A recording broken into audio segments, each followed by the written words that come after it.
So,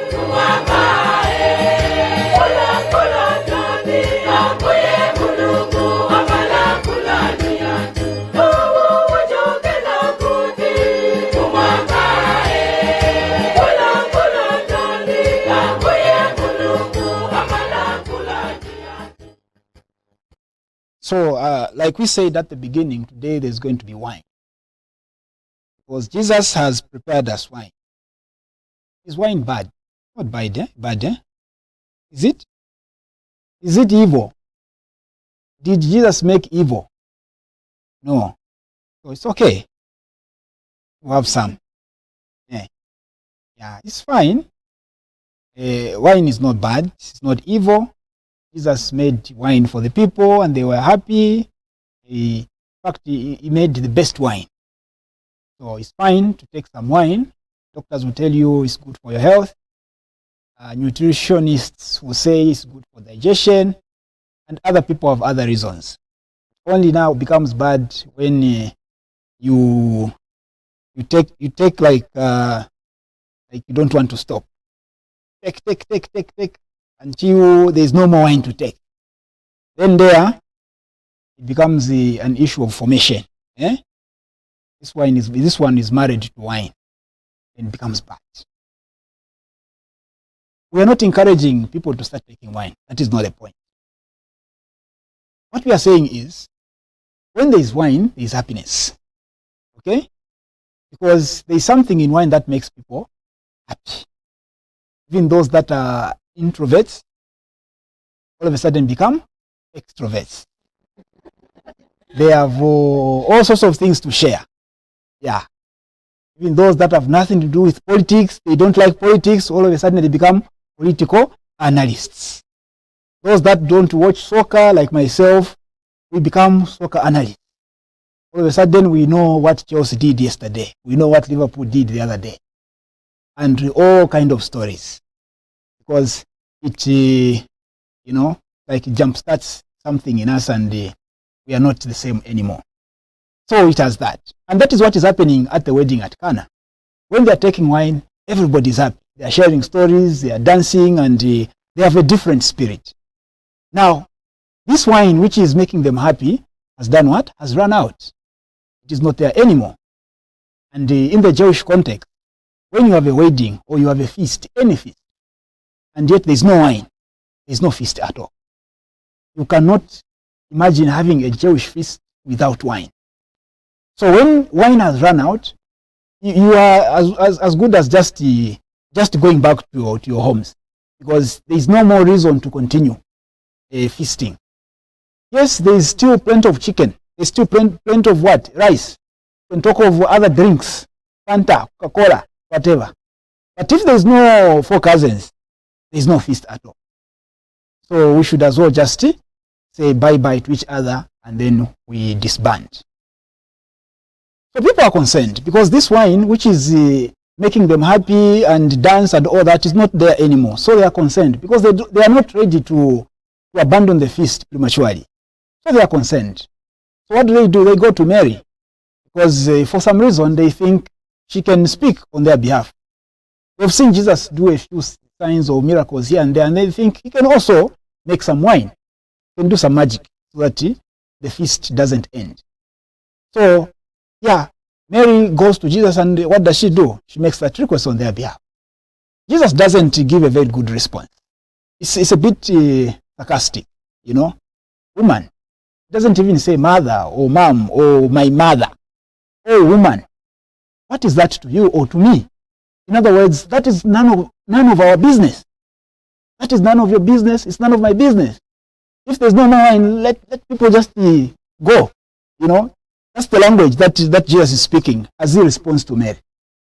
But Mary still has faith that Jesus still can do something about this situation. Even if he doesn't seem to be like in the mood to do any more miracles, he can still do something. So she goes to those servants and says, go to him and do whatever he tells you. Don't worry about the sarcasm. Don't worry about whatever else is going to say. Follow the instructions that he tells you. Then you see the magic is going to happen. So they go to him, and for sure, Jesus gives an instruction. Do A, B, C, D. What they have at the end is not just wine, but the best wine. Such that the steward, who's the steward in our context, could be the planner of the wedding or the host of the wedding, not the bridegroom. There's that other person who is in charge of everything, who is running around and all that. That person, he doesn't know where the best one has come from. And he goes to the bridegroom. Mr. Man, how could you have kept the best wine at the end? When we go to feasts like this, the best wine is served at the beginning so that people can already begin to enjoy. But you kept this best wine at the end because he doesn't know where it has come from. The best wine. So now, what is this wine in our case? Certainly, we're not talking about four cousins. The point is not Amarula. I don't know if Amarula is wine or whatever it is. The point is not any of those wines that we know. That is not the wine we're talking about. The wine we're talking about in this case, or in our case, for our own purposes, is that particular element that completes us, that makes us happy. I can give an example in a family. In a family, there's always that one person who is a uniting figure. That when that person is around, there's some kind of order. There's some kind of unity in the family. Just that should God decide to take this person away, then you'll see the chaos that would come in the family or at home. This person could be a breadwinner. This person could be anybody that has that gift to bring people together. So when that person dies, you have no wine. You have no more wine. And everybody should be worried. Even in our personal lives, we have certain activities or certain things that complete us, that make us, enjoy life, like really happy. But then we know that life is not a straight line. Life goes up and sometimes it goes down. So we get to meet those moments when life is going down, when we begin to meet calamity after calamity, and we don't even know where it is coming from. At that moment, we begin to ask a lot of questions. Where did I go wrong? Where did I miss things? I didn't see this coming, etc., etc. Because that particular thing which we have in our life is going down. So it's like the people at the wedding that have run out of wine. There's no more happiness. And those that are not even strong, you see them withdrawing from the community. If you are in a formation house like this, you see your friend kind of spending most of their time alone. Because, this person is not like this. But then you begin to notice some things. Because there's a battle that this person is... and if you are attentive as a community, if you pay attention to what each one is going through, immediately that happens, you'll be able to notice. You'll be able to see, there's something that has changed about this person. And then you begin to make follow-up. You follow them, we talk to them, what is happening? You used to be like this, but then those that are not strong at all even stop praying. If they used to come to the parish, they stop coming to the church for mass. Or if they belong to a smoke some community, you see them withdrawing. They don't come anymore because there's something that is happening in the life of this person. They have no more wine. Maybe you are a business person. You are doing business, and sometimes business, it booms. When they say business is booming, it means it is going up. Going up. You're making a lot of profit. Profit after profit. 50% profit, 100% profit. It is good. You are very happy. You have a lot of money. But as fate would have it, at some point you begin to see things just crumbling, going down. And you can't even trace where you could have gone wrong. I thought I did everything that I should have done, everything that I was supposed to do. Why am I experiencing these losses? And within no time, there is no more business to talk about. Maybe it is in school, those that are still in school, you've been doing very well in school, passing your exams, but then all of a sudden, you begin to have difficulties. You try to study, you can't really study properly. And so your academic life begins to go down. At work, those that have been enjoying promotions, promotion after promotion, promotion after promotion, all of a sudden they begin to have problems with their supervisors. And they're like, but I thought everything was okay. Where maybe there's something that I'm not doing right. How come everybody is shouting at me? How come my supervisor is using this type of language to me? He has never spoken to me like this. She has never spoken. So you begin to have a lot of questions. You see, when the Israelites were in the desert, let's begin from the beginning. When they left Egypt, they were very happy because that is what they longed for. They wanted to be liberated from that slavery. But what has happened? When you read today's first reading, the Israelites are in another slavery. They are in Babylon. And at this point, they're asking themselves, so what was the point? Why did God take us out of Egypt only to make us end up in this slavery, which was even worse? So what was the point? He should have just left us alone in Egypt. At least in Egypt, they used to work day in, day out without resting, but they could eat meat. They could drink milk. At least they could eat honey. They enjoyed those things. But then they are in this place where there is no meat, there is no honey to enjoy, there is no milk, there is nothing. It's just torment, it's just suffering. So why did he make us leave Egypt? It's like God has taken you from the frying pan and thrown you into the fire. He should have just left you in the frying pan also. I think the frying pan is better than the fire. So this is what they find themselves in. And it is at this time of crisis that Isaiah begins to talk to them slowly and nicely to bring back into their hearts that spirit of hope. He tells them, you will not be desolate again. You will not, this is a phase, this is just something that is passing. Time is going to come when you are going to be God's delight. God is going to delight in you, because when you are liberated from this slavery, you enjoy God's presence. You enjoy you enjoy life with God, in short. Your relationship with Him is going to be booming, like business that is booming. So do not worry about what is going on. So with these words, it's like their hope is coming back. That yes, it is just a phase. One day we are going to get out of it. It's like you are on a sea that is, with waves and all that, and you are almost drowning. Maybe your boat has even capsized and you are struggling to survive.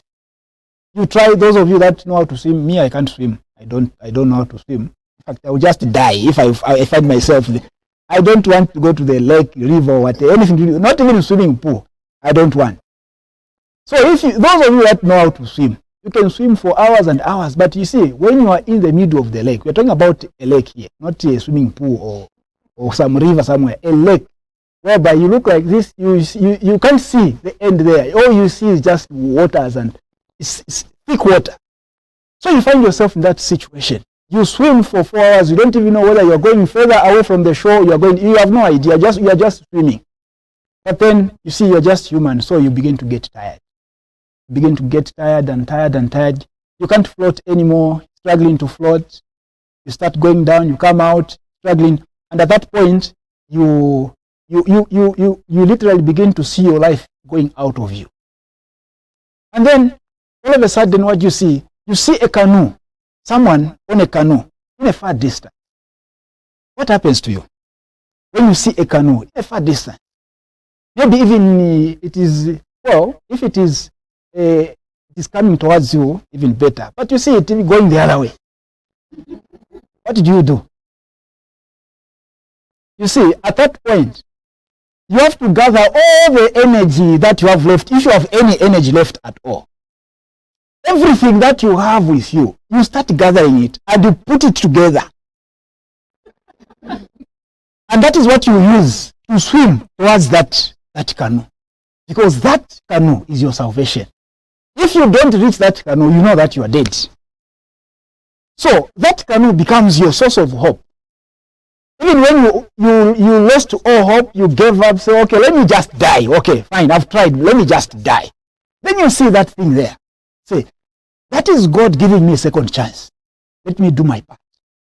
So you gather all that strength and courage to swim on and on until you reach that.